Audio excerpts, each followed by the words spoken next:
নেশা খাইতো, বাড়ি ঘোরা থাকতো না, রাস্তা থাকতো। এরপরে আর কত মিশি নিয়ে বুঝাইছি, তাহলে লেগে থাকতো না, রাস্তাতে থাকতো। তো আমি কানাচুর গেছি ডিরেকশনও, তো তার লোকে তো কত টাকা তার আগে কইছে গো তোমার গুলা মারা গেছে।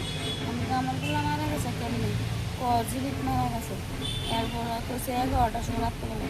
তো রাত্রে একটা সিনেমা করার দিন সকালে সব খানা টানা পুষ করছি। খানারটা কইছে জীবিত থানা পুষ করতাম, জীবিত থানাতে পুষ করছি বলে তো মর্গে পুষ করতাম, মর্গে পুষ করে আমরা খাইছি। পাইছেন? আপনার ছেলের কি নাম? ছাগল পুষ। বয়স কত? তো 22 বছর হলো। কি করতো সে?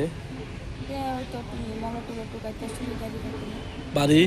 বাড়ি আবশ্যক করি। তো এই নেশাটা করে কতদিন ধরে করে? আজকে 6 বছর গেছে। ড্রাগসের নেশাই করতো। হ্যাঁ, তো এই চিকিৎসা করছিলেন না আপনারা? করছি। ওষুধও খাওয়াইছি নিয়ে, নেশার কাণ্ডে তো ওষুধ নিয়েছি নিয়ে নিয়ে খাওয়াইছি। ওষুধ খাইলে আর দেখা যায় ওষুধ খাইতো আর কোটা খাইতো লুকায়, ঘুমোতে সমানে খাইতো।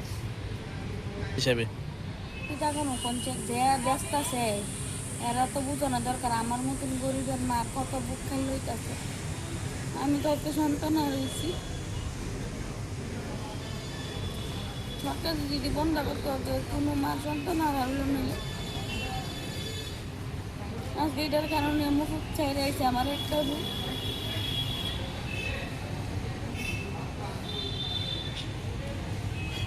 আসলে এটা না বাইরে তো আমার বুক তো আর হলো নিলে, আমার উড়ো থাকলে হইলে আমার এরকম নেশা আগে দেখতেন নি, মানে এরকম? না। এই সরকার আছে বলতে এই কোটা বাইরে নিচ্ছে। আমরা তো এটা বাপ জন্ম শুনছি না কোটা দিতা নেশা দিতা,